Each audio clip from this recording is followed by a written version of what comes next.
Hi everyone, and welcome to our next Community Spotlight. Today, we're going to be talking to a close friend of mine, Dawson Peek. Dawson earned a Bachelor's of Music Education at Central Michigan University in spring 2020, and was recently appointed the Director of Bands position at Suttons Bay Public Schools. Dawson and I talk about his pre-student teaching experience, earning a degree during the pandemic, and what it can look like to follow your passions. All that being said, I'm really excited to introduce Dawson Peek.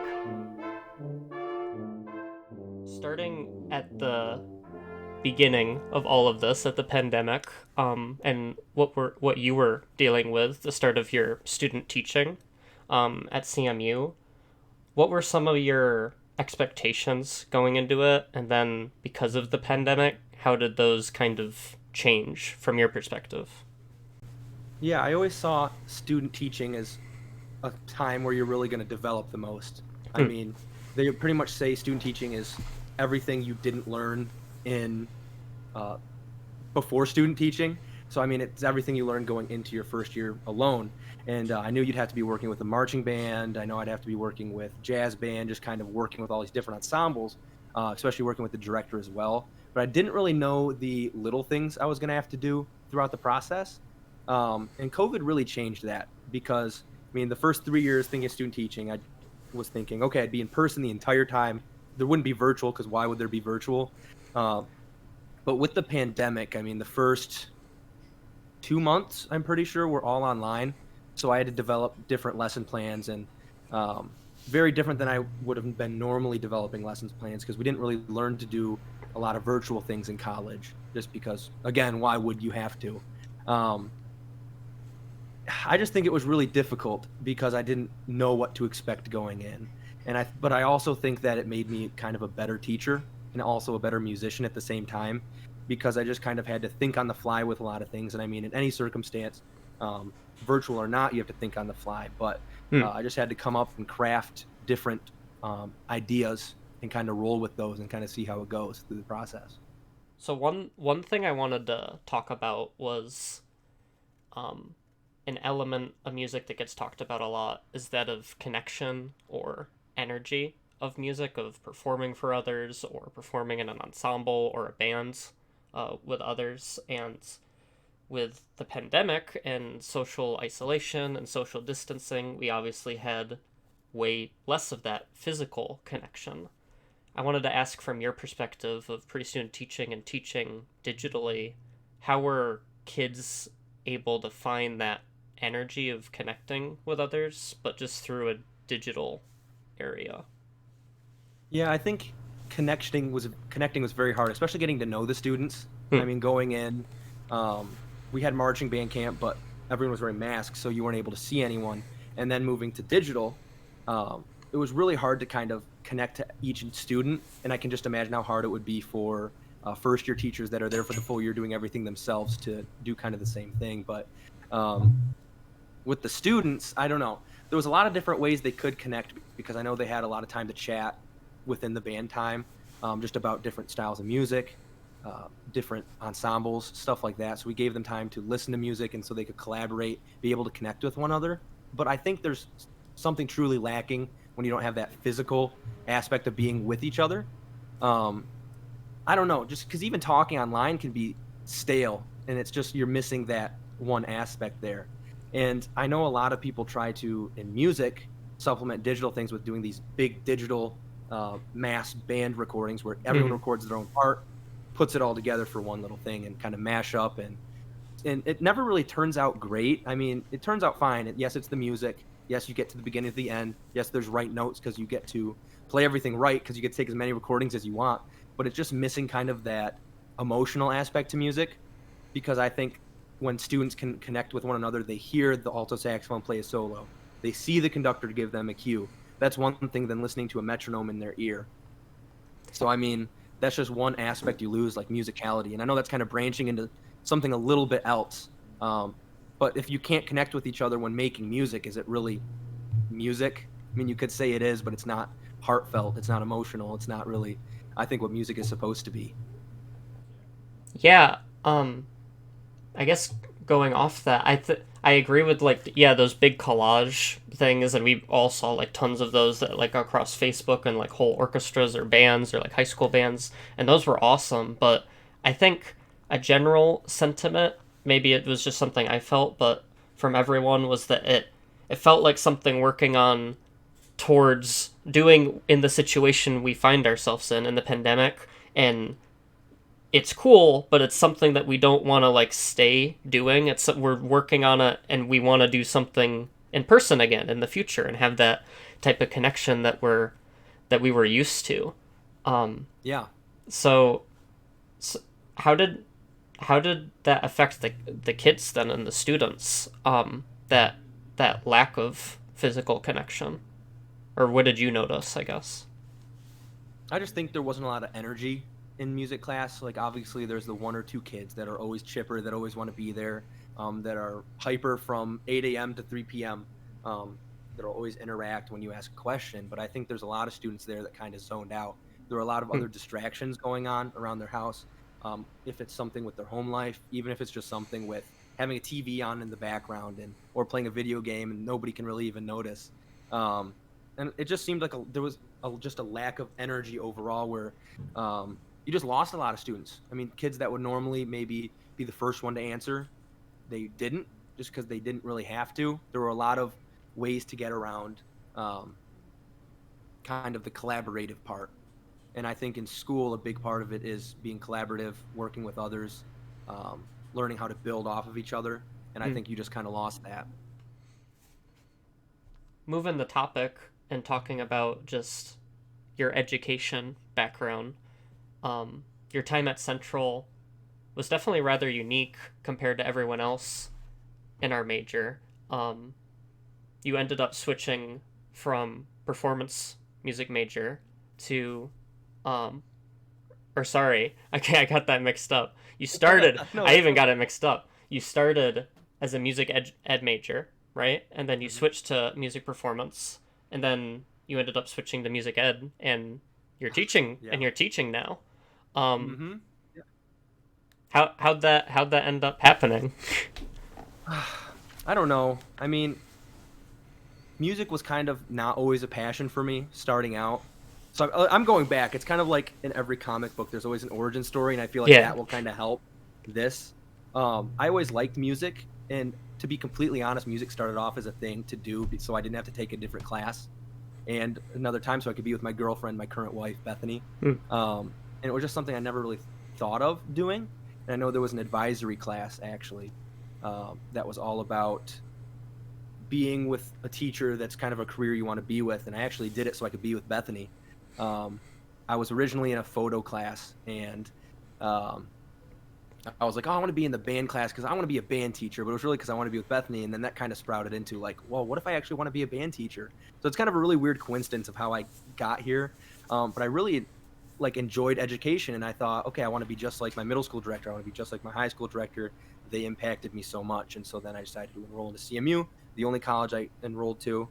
Um, I got in, and then I decided to be an ed major. I started taking the classes, and I was playing, and um, I don't know. I was playing at a high level, and I was really thinking maybe someday I could be in an orchestra. Maybe someday I could be in a jazz band somewhere. Maybe someday I could do pit orchestra. And I wasn't really sure the route I wanted to go, but I knew that maybe um, I wanted to perform instead of teach. Even though in the back of my head, I always knew like I want to teach, but I kind of just hid that away. Mm. Um, and there were a lot of different factors for that, and it's kind of interesting how that all went around. I mean, the big reason why I dropped education is because my freshman year I had a teacher in my intro to education class that wasn't very inspiring.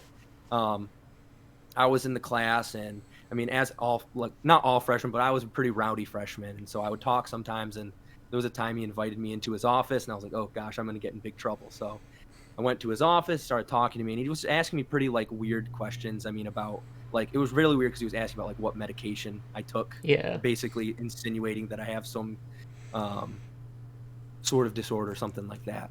And it just kind of rubbed me really the wrong way. And he was like, "What's your family life like at home?" Sometimes that can lead to disruptions in the classroom, and that really like set me off. That And I would be was kind of just like, uninspiring. Yeah. and I don't know, I had so many inspiring people around me. Like I had all these different people telling me I could do it, but I always thought that I wasn't mature enough my freshman year, being 18 or maybe 19 at the time.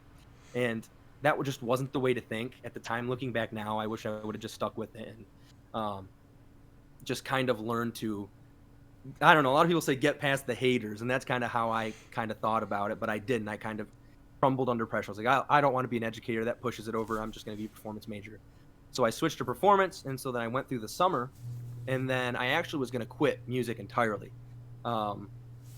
It was really weird. So I was a performance major, and then I was asked to do marching band again because it would give me my second year, and my family was like, you probably should do education. That's more stable as a career. And I said, no, I want to be performance. And then I was like, actually, I don't want to do performance. I want to go into something with sports broadcasting. And I was like, okay, that's something I'm going to do. Then I got to school. I talked to Doc Bob, Dr. Lindahl, the trombone professor, and I was like, I don't think I want to do music. He's like, how about you just stick it out for a little bit, see how you feel. Kept going, and I was like, okay, maybe I'll stick with performance. So that was that first little chapter there, all of that. But the book wasn't done then. I mean, I just kept going, and I was being a performance major, and I just kept going through all these different struggles throughout my time. I mean, I'd be in a practice room 2-3 hours a day, Monday through Friday, sometimes during the weekend, and I just would kind of shut myself in there until I could do something. And I don't think I had the healthiest practice habits. I definitely think I had people around me to help me with practice habits, especially the older people in the trombone studio, other studios, my trombone professor, everyone like that, I think could have helped me get better practice habits, but I never reached out. I didn't really kind of look for it, even though it was something that was right there in front of me. And so I would get very frustrated pretty often, and I would say, oh, you'll never be a performance major. And then I would go home, and then I would say, you can do it. Let's go back tomorrow, try it again. It'd just be a constant cycle of just failure. And little did I know, it wasn't really failure. It was little bit by little bit. It's like you can't eat an elephant all in one bite. You have to do it one bite at a time. I think that was the saying. It's kind of the saying. I don't know. I've never heard that actually. Oh, well, I think I said it longer than it should have been. It should have been like short. Anyways, that's not the point of this at all. But I was just getting very frustrated. And then that was another point. I was like, I don't know if I can really continue with music. And I know, and it's not to be dramatic, like, oh, woe is me, I can't do music. But it was just like, honestly, like, I don't think I can do this. Like, it's not something I think that I can achieve. And then just one day I was walking with one of, because I was a sophomore at the time, one of the freshmen, we were walking upstairs in the trombone studio, and he was like, why aren't you in education? I was like, I don't know. And he's like, you talk about education a lot, and you talk about how you want to teach. You can do both. And I was like, in the back of my mind, there's a lot of stuff in the back of my mind. I just hide back there, obviously. And it's like, he was saying, like, you can do both. And I mean, that was an obvious thing to me. I already knew that. But then I actually thought, like, why can't I do both? Like, there's a lot of music educators that go on to be performance majors. Right. Or, I mean, go on to do things in performance. And it's just something that I was kind of hiding away from. It was really weird. I don't know why that thought never came to me, why I couldn't just do both. But I don't know. That's when I really got past everything that happened freshman year with my intro to ed teacher, and I was thinking, like, okay, I was a squirrely 18-year-old. Why can't I just mature, like give myself time to mature, take the education major back, and worst case scenario, I get to be a senior or a junior, and I say, okay, I already have all my gen ed credits. If this is something I truly don't think I can do, then I can just switch then. But then I just decided to pick up education, and I went through, and obviously I matured. I know a lot of people still see me as rowdy, but from freshman year to senior year, I think there was definitely a So, starting at the first few chapters of the story of your educational journey, of switching from education to performance, you talked about possibly like playing in an orchestra or playing in a jazz ensemble and those types of career goals. What were some of your inspiration, I guess, for thinking about that type of career? Were there like mentors within the School of Music or other older players or that kind of thing? Yeah, I think that it was a lot of just kind of seeing how other performance majors held themselves and kind of to what, just kind of the accountability that they had. And not saying that education majors didn't do the same thing, because there were a lot of high level education members that still go on to do the performance Absolutely. aspect and go on to do that. So it's not bashing education majors, but just kind of the select performance majors that I saw, just kind of the level they were holding themselves to, and just kind of how they went about practicing, how they went about getting better, their career aspirations kind of made me think, okay, like I think I can do that. It will take a lot of work, but I mean, if it's something that I want, it's something I'll put my mind to. Um, Also, Ben Zindler, a couple years older than me, was a performance major as well. Went through the same sort of thing, started education, switched to performance, and one of the best trombone players I've heard, one of the most kind of fun trombone players I heard, especially in like jazz. And it was just a guy that I really wanted to be like, just kind of a bit like a role model that kind of helped me grow. So when he left the trombone studio, I was there and I kind of knew how to lead by example from him. Um, Hmm. and there's also other factors like Doc Bob was a great um, source for kind of believing in myself for performance, and not necessarily him just saying like, oh, you should do performance, but it was kind of me going to him saying, can I do performance, and him saying, no, you're not ready. And that's kind of basically the kind of the conversation went. And then I left that and I was thinking like, why am I not ready, like what am I doing wrong? Is it, I don't know what it is. So I went back the next week, talked to him again, and just kind of telling me like, you'll have to do a lot of like these things, you're not to this level at these things, and if you pass your jury with a score of something, I can't remember exactly what it was, then you can be a performance major. And that was something I really kind of stuck my nose to the grindstone. That might even have been the wrong saying as well, but I don't really care. But I just kind of worked hard to kind of get to that level. Um, if it's being in a practice room a half hour longer, more consistently during the week, that's what I did. Um, I don't know. It was just something that a lot of people inspired me to do, not to go off on this super long tangent. No, yeah, I mean that makes a lot of sense, and like in seeing all the players, I mean, while I was going through the degree too. I mean, had some of the same experiences seeing like others play.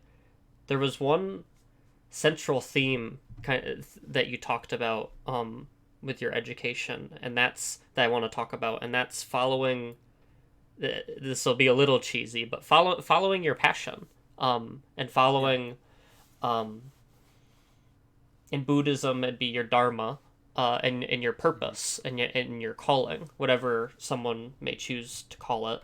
And you talked about that process of feeling a calling to teach, um, at first, but then feeling also because of some not great influences of teachers, feeling maybe like it might not be your calling and falling and trying something else, but then coming back to it.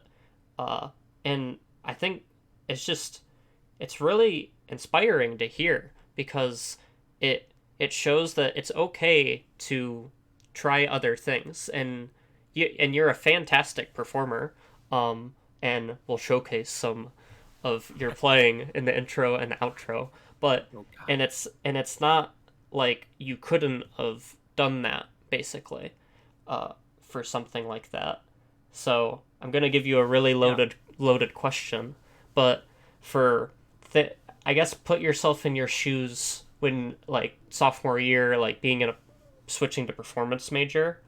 If there are others that are kind of feeling in that same position, like a little lost and not sure, Mhm. what's some advice or something you would say to someone like that? Yeah, and before I get to the advice, I hope I didn't like scare anybody by saying like I became a performance major. I didn't have healthy practice routines, and that's why I switched. I mean, there were a lot of different factors, and it was the joy of education. And I know 100% if I switched to or to performance, and I would have had healthy practice routines, and I would have kept going that same route, I still would be where I am today. It might look a little bit different, but I still think I wouldn't have stayed a performance major. Not because I burnt myself out, not because of any of that stuff, but if it was completely healthy and I was doing it the right way, um, I still think I'd be here because my passion for education as Hmm. well. So going off of that, I mean, some advice I would give is just kind of follow where your gut takes you, because if you don't, you might regret it in the long run. But also, don't be afraid to challenge your gut as well. So those are two contradicting things that you can say, like, because that's the saying, like, go with your gut. But sometimes your gut goes back to what you're scared to. So I think you need to, or what you're not scared of. And sometimes you kind of just need to push through and see, okay, can I do this? And that's why for a while with performance, I kind of pushed through and said, I can do this. Let's try to find ways to make it work. And eventually I ran out of ideas and I was like, okay, let's switch back. Let's see what happens there. went with education, and I was really nervous to go back. I mean, I had to do another year of marching band, and a lot of people like marching band. I wasn't the biggest fan of it. Like teaching, it's not bad. Being a part of it after taking a year off was hard. And that was one of those things that also led me to think maybe I should just go do BCA. Maybe I should do something else. But I was like, okay, you know what you want to do. You know what you need to do. Go do marching band. It might be hard, but it's worth it for the teaching. Um, and I know that really isn't a ton of advice for like people looking to go to performance, but I think you really need to find out yourself and how you practice. So I would say go into a practice room, record yourself in like an hour session, or even the whole time, the whole 2 hours, 3 hours you're in there, and just go back to it, skim through it. And you need to like try to find those unhealthy things and have someone else watch it. If you like don't want to, or you might go easy on yourself, have someone else look through it and say, okay, maybe this is something to work on, and not like as a total like a thing to blast you and to say you're bad, you can't do it, but a thing to so you know that like as you go on, you can pick up more healthier tips than to continue developing those unhealthy tips, if that makes sense. Yeah. One idea that I wanted to point like voice is that the perspective you've gained by doing that period of studying to be a performance major. I mean, there's so many implications that I like you can't even give all the examples, but like say you might have students in the future that are looking to be performance majors and you know what that looks like. And like ways to possibly and like you were talking about, you know what it's like to be in a practice room and be really frustrated at something and trying to figure out whatever that puzzle may be. So sometimes I think it's really easy to look at something of, oh, I didn't like fulfill these credits in the degree progress or whatever, so therefore I wasn't making progress.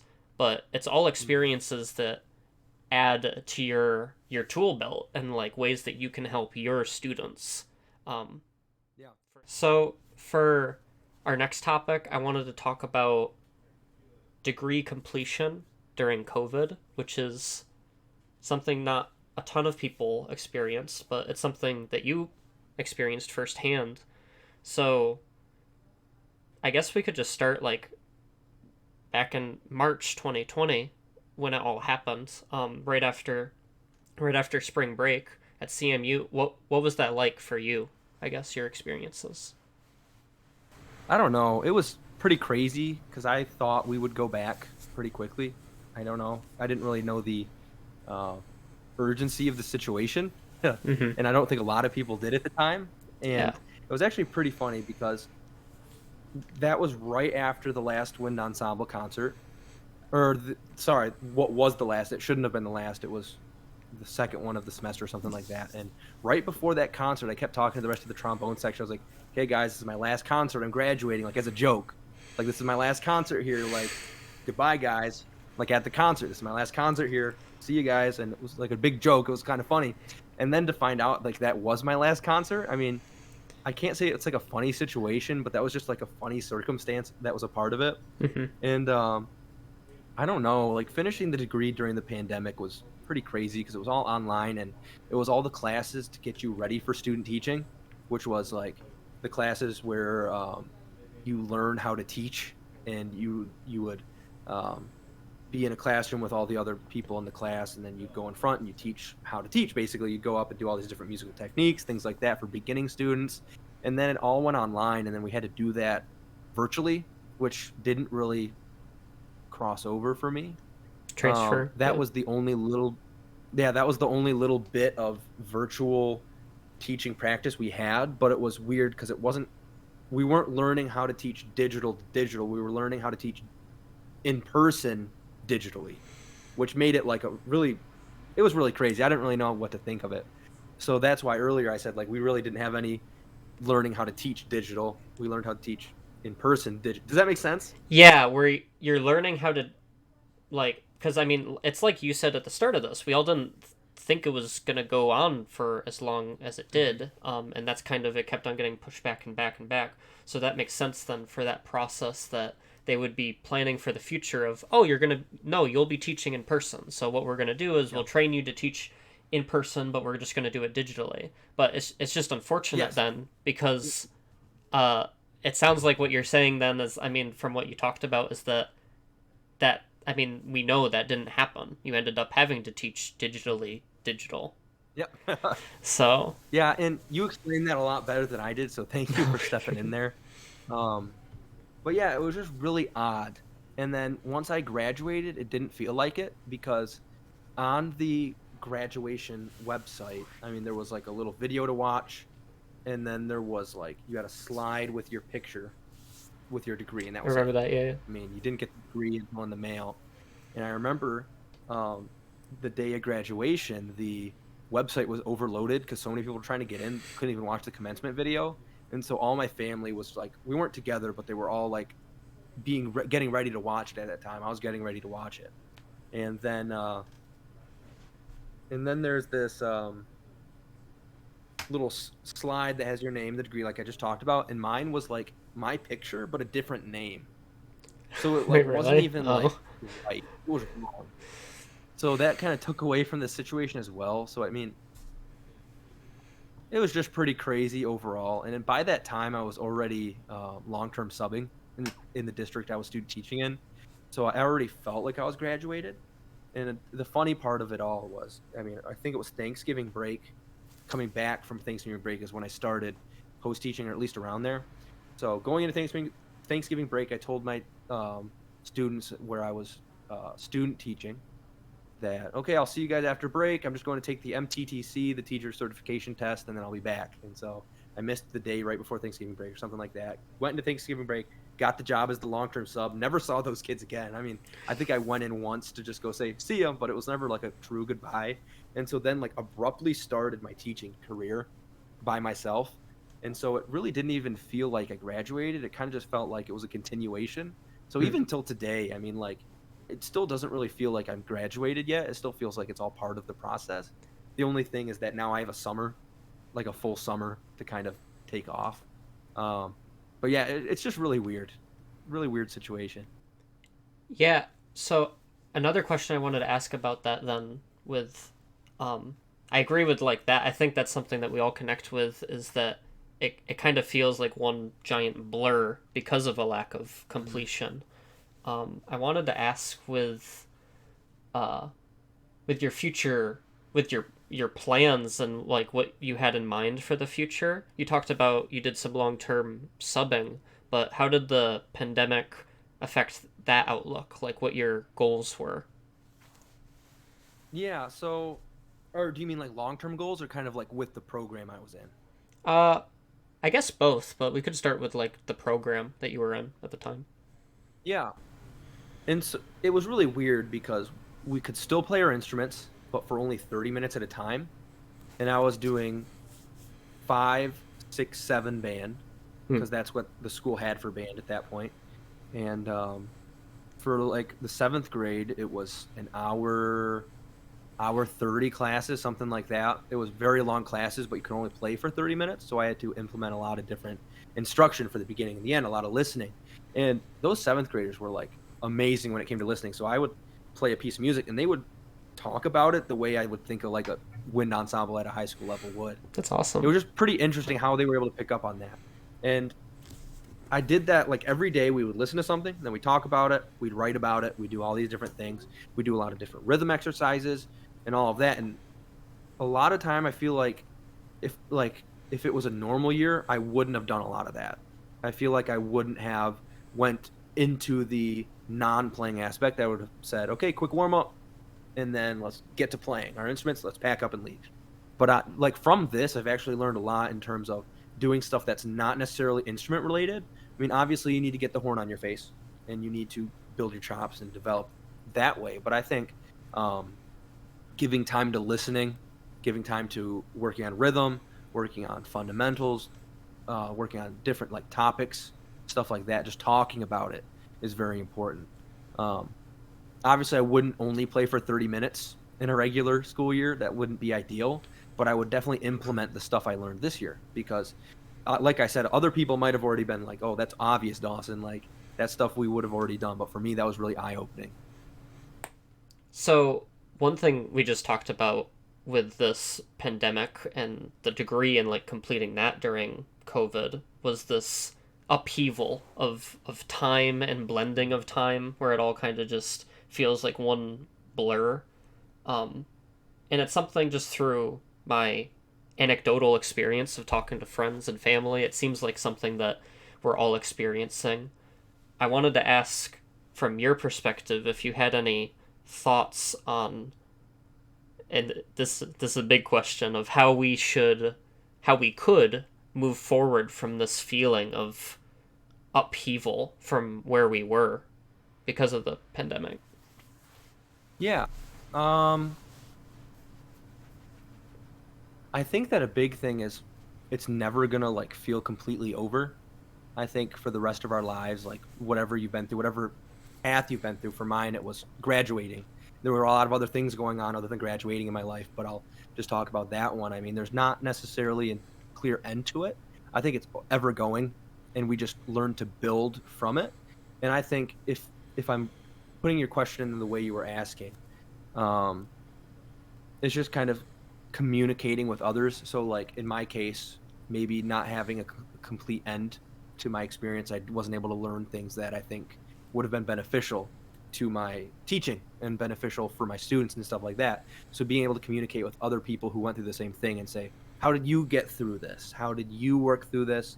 Or people that didn't go through the situation that graduated a year ago, 2 years ago, 3 years ago, say, okay, I didn't get this experience. What was the experience like for you? Like it's just kind of getting advice from other people, seeing how they would react to it as well. um, and it's communicating in really any way. I mean, if it's something you need help with, just ask for help. If it's something that you just need to talk through it. I don't really think there's a clear cut answer. There's so many different avenues to go through. I just think it's kind of an ever going sort of thing. Yeah, the one thing I guess I just want to like, it's just restating your the idea that you said, but just saying it in a different way, is that I think it's really important to acknowledge that it happened, but that to to communicate it, like you said, and to voice it, and just that process alone can be a lot more healing than I know that than I realized, and I think we realized as people. And I think it's really, I think this whole, again, my experiences through this, and I'll ask if you've had it too, where it's felt very much like needing to march and persevere forward through this challenge that we've all been faced with. And Yeah. and that's important in some ways, but it's also, I think it's vitally important to be able to, it sounds simple, but just state what's happening and state that, Hmm. and talk about this lack of closure that we've all had, and that's okay to talk about and not act like nothing has happened, basically. Yes. Yeah, that's a big thing. I think you really need to just, because you have to be, you're everyone's aware of what's happened. Everyone knows what's going on. Keeping it in is probably the worst thing you could do. Because I know through the pandemic there were a lot of different, especially in quarantine by yourself or with family, for that long period of time. There were a lot of things you went through that you might not have talked about. Even if it's in like not in the music realm, I think it's important to bring it up to someone because somebody cares. I mean, there's always an open ear wherever you look. And I know for like a teaching perspective, going on like a different kind of route here, moving forward is very necessary as well. Like obviously you have to get through the talking about it. You have to get to your closure, whatever it may be. Even if there's no closure with the situation, you have to find your way of wrapping it up with a little bow. Even if there is like a little rip in the bow, it's still there. And you can always go back and unravel it and talk about it, look at it. But I think just making sure you're moving on and taking what you learned, bringing it to the new finished product as well. Yeah, I like that analogy because it's a bow, and you're finishing and you're moving forward as a person, but it's okay if it's a little ripped, basically. Hmm. And that's just the central point I want to get across, is that it's okay if we're all like beat up a little from this, and it's okay. Yeah, everyone's going to be. Mhm. Everyone is, even a little bit, because no human, at least in our lifetime, has been able to go through something like that. And so it had to have been a challenge in some way. Like even the people that already are at home a lot and are like homebodies and don't go out and do all that stuff. I mean, life still changed for everyone. If it was in terms of like whatever it is. I mean, it can range from whatever you're doing. I'm not going to just specify one specific thing, but like for whatever you did, there was always something that affected you.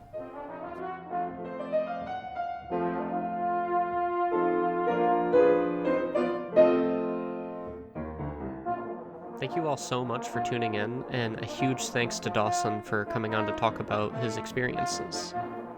We have some new, exciting community spotlights that I can't wait to share with you all later this month. For more resources and perspectives on the effects of the pandemic on musicians, check out the Musician's Handbook resource page listed in the description. Thanks again for tuning in, everyone, and I hope you have a great day.